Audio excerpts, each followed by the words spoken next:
Hello, this is the beginning of the grade 7 integer unit, chapter 6.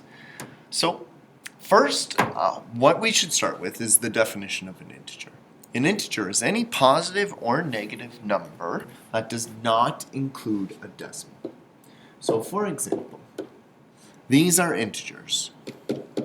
-3, -2, -1, 0, 1, 2, 3, and on.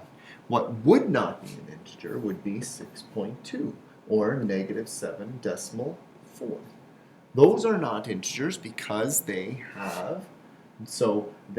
are not integers because they both have decimals.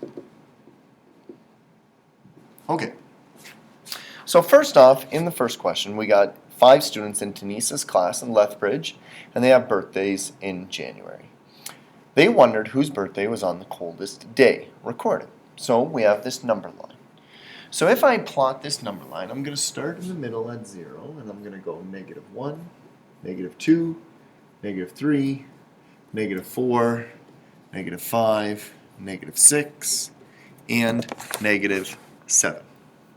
Then 1, 2, 3, 4, 5, 6, 7. Okay, so we need to plot Aaron, and I'm going to use A for Aaron. So on Aaron, I'm going to put a dot at -7. Then for Kelly at +4, so I go to +4, and Kelly. Then I go to Charles at -6, Janet at -3, then Fred at -8. So I have to extend my number line just a little bit. -8, and I would put Fred. Okay, so it says whose birthday was on the warmest day, and how do you know? Well, just like a thermometer, the higher you are up, the more positive it is. The lower you are, the more negative it is. So picture a horizontal number line as a horizontal thermometer. So whose birthday was on the warmest day? It would be Kelly, because she is furthest to the right. So Kelly's, because it is the farthest right. So it is larger than all the rest. So the next question says, whose birthday was on the coldest day? Well, the further right you are, the larger it is. So the further left you are, the more negative it is. And the more negative, the colder it is. So whose birthday would be the coldest? It would be Fred's, because it is the farthest left. So it is smaller than the rest.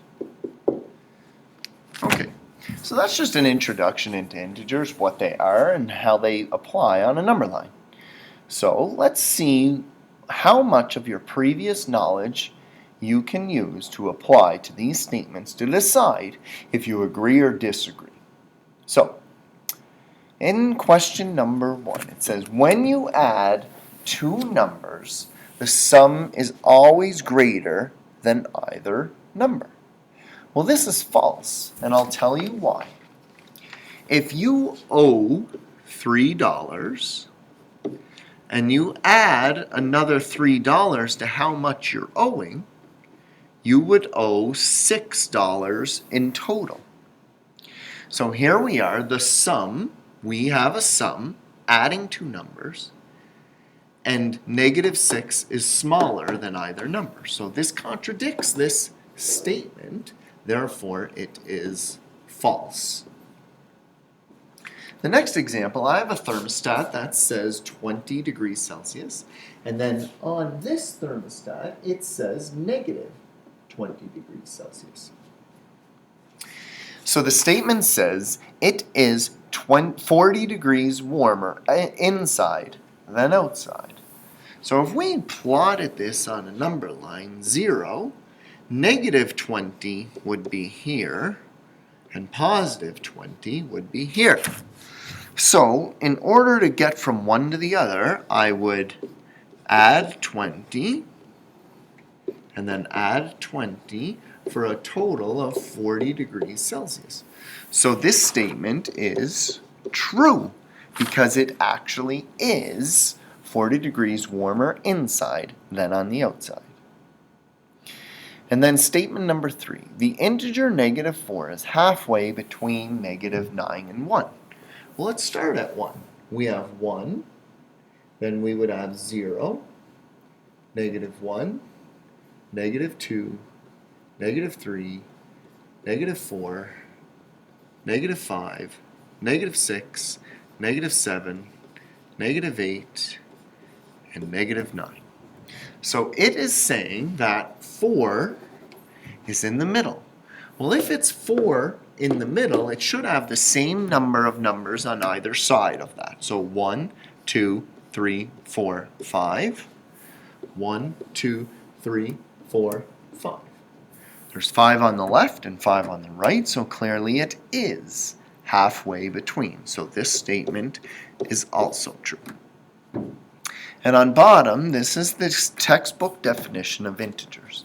Integers is the counting numbers from all the positive numbers with no decimals, 0 included, and all the negative numbers with no decimals.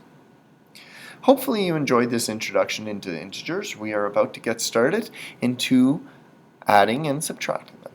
Thank you very much.